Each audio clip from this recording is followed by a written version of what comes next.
রুমে এসে শুয়ে পড়লাম। লাস্ট কবে একা ঘুমাইছি আমার মনে নেই। আমার খুব কষ্ট হচ্ছিল। উনি এখন অন্য মেয়ের সাথে প্রেম ভালোবাসা করছে, হাত ধরছে, হাসছে, কথা বলছে, আমাকে একদম ভুলে গিয়েছে। এসব ভেবে ভেবে হু হু করে কান্না করছিলাম। কষ্টে আমার বুকটা ফেটে যাচ্ছিল। নিজের ঘরে, নিজের 9 বছরের সংসারে এখন আমাকে ভাইয়ের মেয়ে পরিচয়ে থাকতে হবে। ঠিক এভাবেই আমি পর হয়ে যাব। কখন যে ঘুমালাম, ঘুমের ঘোরেও বারবার মোবাইল চেক করি। এই বুঝি উনি বলবেন তোমাকে ছাড়া আমার ভালো লাগছে না। এক সময় সত্যিই উনার মেসেজ আসলো, আমার ভালো লাগছে না, আমার দম বন্ধ লাগছে, প্লিজ তুমি আসো, আমাকে নিয়ে যাও। আমি লাফিয়ে উঠে বসলাম। কি হলো বলে বলে মেসেজ দিচ্ছি, কোনো উত্তর নেই। কল দিচ্ছি, কোনো উত্তর নেই।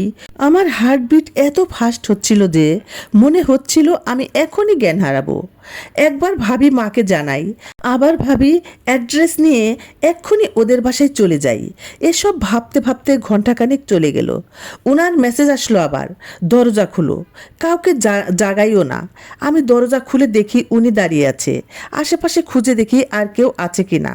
উনি আমার হাত ধরে সোজা বেডরুমে এসে বিছানায় বসেই গড় করে সব কথা বলতে লাগলেন।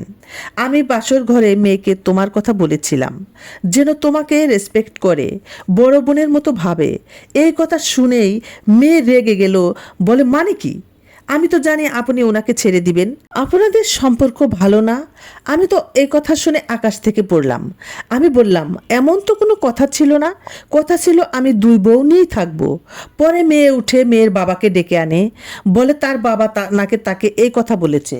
আমি মেয়ের বাবাকে জিজ্ঞেস করলে উনি খুব রিয়্যাক্ট করে বলেন, তোমার স্ত্রীর বাচ্চা হয় না, তোমার বয়স কত বেশি আমার মেয়ের থেকে, এত কম বয়সী মেয়ে বিয়ে দিছি, এরে নিয়ে থাকবা, ওই মহিলাকে নিয়ে থাকবা কিসের জন্য?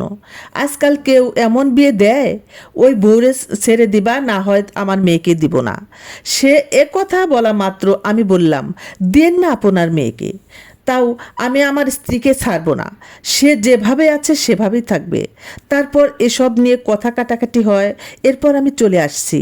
জানো, আমাকে যখন বলছিল তোমাকে ছাড়তে হবে, তখন আমার মনে হচ্ছিল আমার পায়ের নিচের জমিন সরে গিয়েছে। আমি এই 9 বছরে বুঝিনি তুমি আমার জন্য কি। এই কথা শোনা মাত্র আমার যে অনুভূতি হয়েছে, তাতে মনে হচ্ছিল আমার বাবা হওয়া লাগবে না, আমার তুমি থাকলেই হবে। অনেকের মনে হতে পারে কোনো এক গল্প বলছি, কিন্তু গল্প নয়। পরবর্তীতে পারিবারিক বৈঠকে ওদের তালাক হয়ে যায়।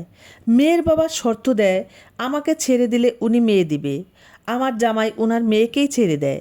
আমি হয়তো মা হতে পারিনি, কিন্তু একজন সার্থক স্ত্রী হতে পেরেছি, আলহামদুলিল্লাহ। আমার জন্য আপনারা সবাই দোয়া করবেন। আমার সিস্ট থাইরয়েড আছে। এসবের মাঝেও যেন আল্লাহ আমাকে মা হওয়ার তৌফিক দেন। এটা এক আপুর জীবনের সত্য ঘটনা, হুবহু আপুর লেখা তুলে ধরেছি।